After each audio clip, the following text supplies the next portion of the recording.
अस्सलाम वालेकुम my dear students. मुझे उम्मीद है आप सब लोग खैरियत से होंगे। आज हम स्टार्ट करेंगे चैप्टर नंबर 3 के न्यूमेरिकल्स। इसमें जो पहला न्यूमेरिकल है आप उसकी स्टेटमेंट पढ़ेंगे। पहले न्यूमेरिकल की स्टेटमेंट है अ 10 kg block is placed on a smooth horizontal surface. एक 10 kg का ब्लॉक है जो कि एक हॉरिजॉन्टल सरफेस पे पड़ा है। हमने उसके ऊपर 5 न्यूटन की फोर्स लगानी है। A horizontal force of 5 Newton is applied on the block.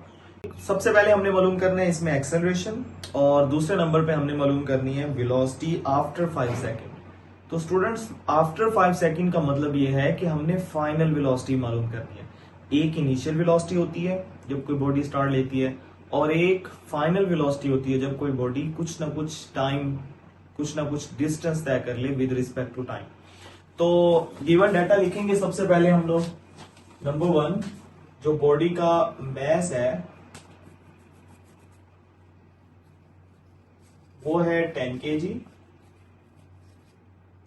उसके बाद जो फोर्स लग रही है वो है 5 न्यूटन। ठीक है, उस बॉडी के ऊपर जो हम फोर्स लगाएंगे वो 5 न्यूटन है। नंबर 1, हमने एक्सेलरेशन मालूम करनी है। एक पार्ट में हम एक्सेलरेशन निकालेंगे और इसके बी पार्ट में हम इसकी फाइनल वेलोसिटी निकाल लेंगे। और याद रखिएगा, फाइनल वेलोसिटी निकालने के लिए जो हमें टाइम गिवन है वो टाइम है 5 सेकेंड। सबसे पहले हम एक्सेलरेशन मालूम करेंगे। इसके लिए हम न्यूटन सेकंड लॉ लगाएंगे। F is equal to ma। क्योंकि हमने a मालूम करना है सो a इधर ही रहने दें, m उस तरफ जाके F के नीचे डिवाइड हो जाएगा। सो हमारा जो फार्मूला है वो बन जाएगा a is equal to F over m। अब हम सबसे पहले F की वैल्यू पुट करेंगे। फोर्स कितनी है 5। उसके बाद हम M की वैल्यू पुट करेंगे। M की वैल्यू है 10। अब हम टेबल पढ़े 5 1 5 5 2 10। तो इसका मतलब जो एक्सेलरेशन है वो आ जाएगी 0.5, और इसका यूनिट क्या होगा ms-2। अब हम सोल्व करेंगे इसका बी पार्ट। बी पार्ट में हमें वो कह रहा है कि आप इसकी फाइनल वेलोसिटी निकालो, यानी आफ्टर 5 सेकंड के बाद क्या वेलोसिटी होगी। अब याद रखिएगा, स्टार्ट में तो हमने फोर्स नहीं लगाई थी ना, तो इसका मतलब स्टार्ट में जो इनिशियल वेलोसिटी थी वो 0 मीटर पर सेकंड है, और 5 सेकंड के बाद जो वेलोसिटी है वो फाइनल वेलोसिटी होगी, वो हमने मालूम करनी है। सो हम इसके लिए फर्स्ट इक्वेशन लगाएंगे। Vf is equal to VI plus AT। अब हम क्या करते हैं, VI की वैल्यू पुट करते हैं 0। A की जगह हम क्या करते हैं, A की वैल्यू लिख लेते हैं। अब A की वैल्यू क्या है हमारे पास 0.5, और इसके अलावा जो T की वैल्यू है वो है 5। जब हम कैलकुलेटर पे 0.5 को 5 से मल्टीप्लाई करेंगे तो स्टूडेंट इसका आंसर आ जाएगा 2.5। क्योंकि ये वेलोसिटी है तो इसका यूनिट क्या आएगा, मीटर पर सेकेंड। सो ये हमारा न्यूमेरिकल नंबर। नेक्स्ट है हमारे पास न्यूमेरिकल नंबर 3.2, जिसकी स्टेटमेंट है the mass of a person is 80 kg। एक आदमी जिसका मैस 80 kg है, तो हम सबसे पहले मैस लिख लेते हैं अपने गिवन डाटा में। मैस यानी m is equal to 80 kg। उसके बाद वो हमें कह रहा है what will be his weight on the earth. आप ये बताएं कि उसका वजन जमीन पर कितना होगा। What will be his weight on the moon, और चांद के ऊपर उसका वजन कितना होगा। तो हम दो चीजें हमने मालूम करनी है। नंबर 1 WE यानी अर्थ पे, ई से मुराद अर्थ पे वजन मालूम करना है। एंड नंबर 2 चांद के ऊपर यानी WM, M से मुराद मून, चांद के ऊपर हमने उसका वजन मालूम करना। और हमें आखिरी लाइन में एक आ गया है the value of acceleration due to gravity of moon is 1.6 ms-2। जबकि चांद की जो ग्रेविटी की वैल्यू एक्सेलरेशन की वो है 1.6। तो हम इसे लिख लेंगे GM is equal to 1.6 ms-2। और जो जमीन के ऊपर G की वैल्यू होती है वो हमें पहले से पता है, वो होती है 10 ms-2।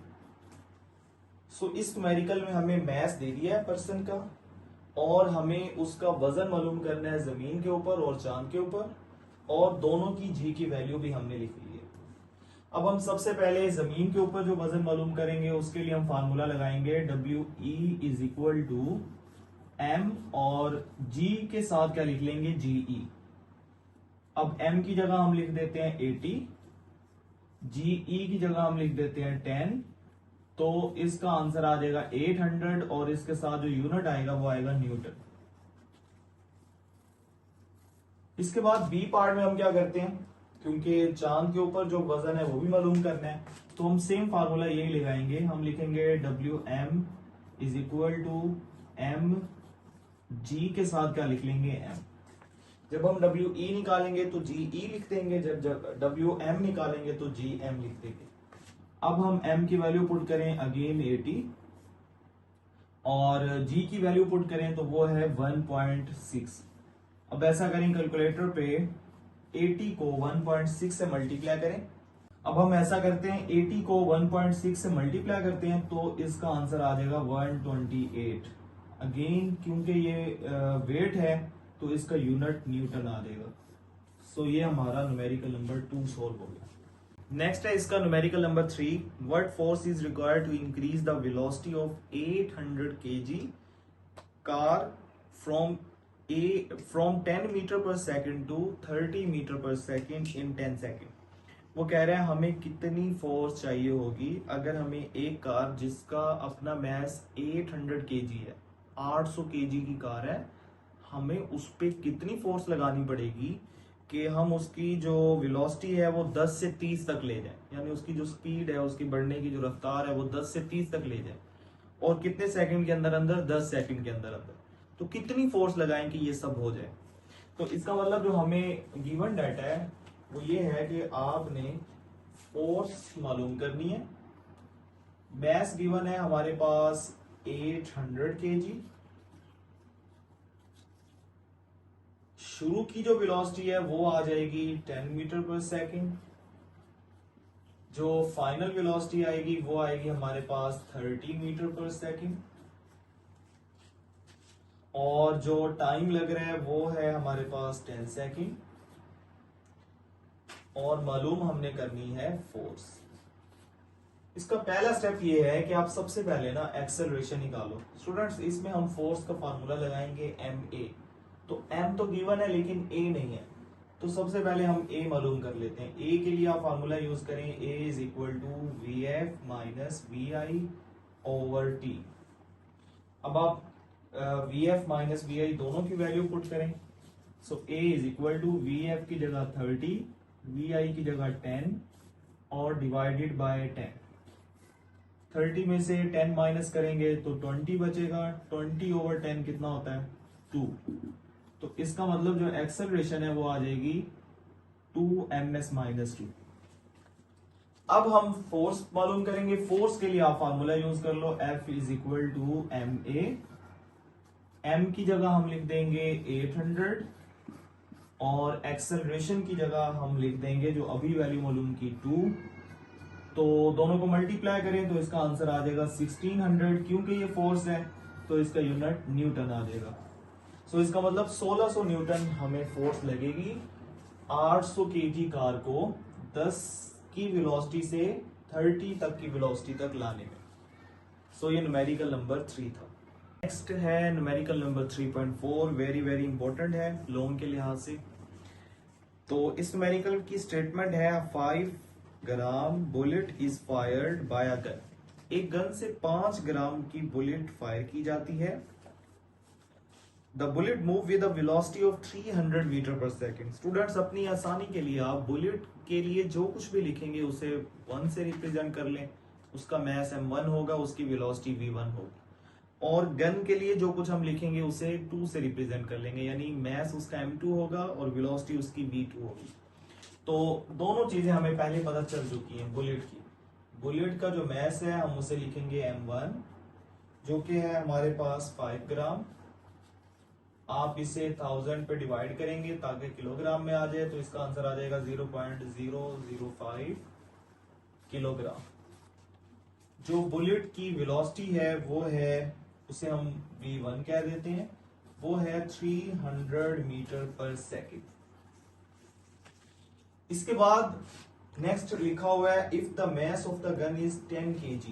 अब गन की बात हो रही है, पहले किसकी बात हुई है, सारी बुलेट की। अब किसकी बात हो रही है, गन की। तो जब गन की बात हो रही है तो अब हम लिख लेंगे mass m2 जो कि है टोटल 10 kg। जो वेलोसिटी है गन की v2 वो हमने मालूम कर ली। अब यहां पे आप क्या करेंगे, law of conservation of momentum apply करें।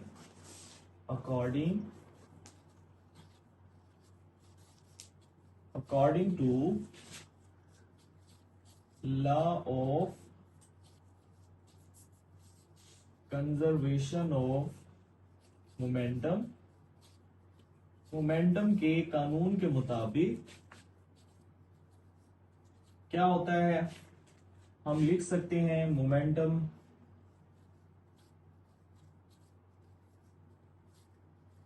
बिफोर फायर करने से पहले का मोमेंटम बराबर होगा मोमेंटम आफ्टर फायर। ये बात आपने चैप्टर के अंदर लॉन्ग क्वेश्चन में भी पढ़ी होगी। फायर करने से पहले का मोमेंटम फायर करने के बाद के मोमेंटम के बराबर होगा। अब स्टूडेंट जब गन से हमने फायर किया ही नहीं तो इसका मतलब गन भी रेस्ट में है, बुलेट भी रेस्ट में है। जब गन और बुलेट दोनों रेस्ट में है तो याद रखिएगा जो उसका मोमेंटम होगा वो जीरो होगा। So before fire momentum zero हो गया, आफ्टर फायर गन का भी मोमेंटम होगा, बुलेट का भी होगा।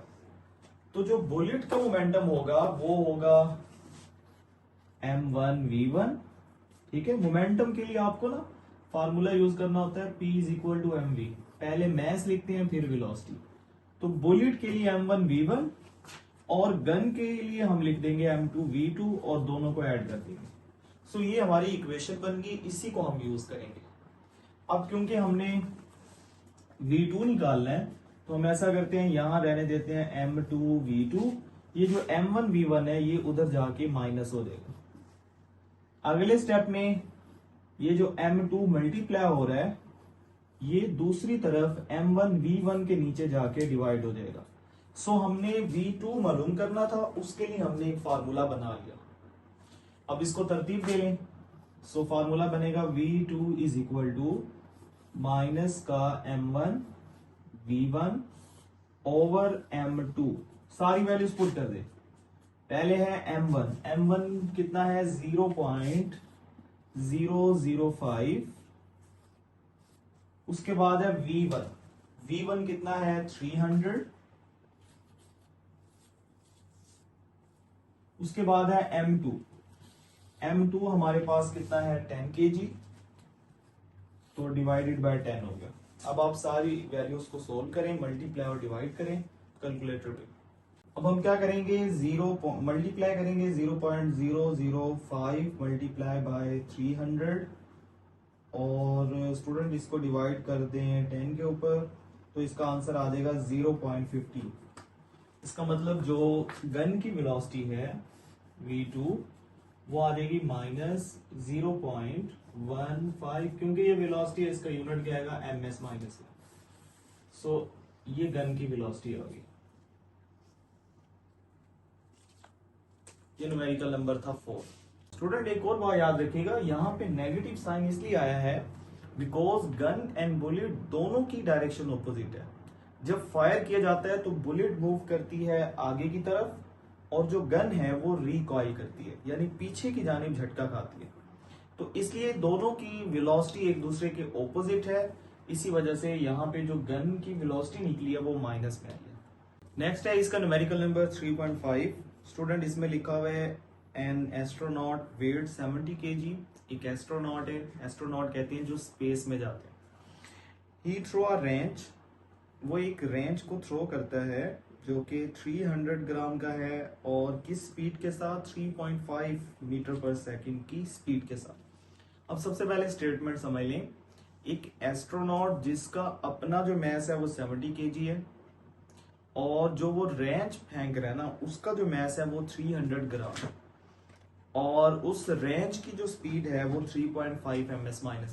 एक बार याद रख लें, यहाँ पे जो एस्ट्रोनॉट है ना जब वो कोई चीज फेंकेगा ना, अगर उसने उस चीज को राइट साइड पे फेंका है तो वो खुद लेफ्ट साइड पे जाएगा, ठीक है। यानी अगर उसने उस रेंज को आगे फेंका है तो वो खुद पीछे की जानिब जाएगा, ऑपोजिट डायरेक्शन में जाएगा, ठीक है।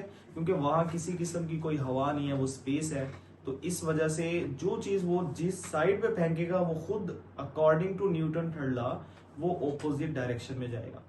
सो हम एस्ट्रोनॉट का जो मैथ है पहले वो लिख लेते हैं।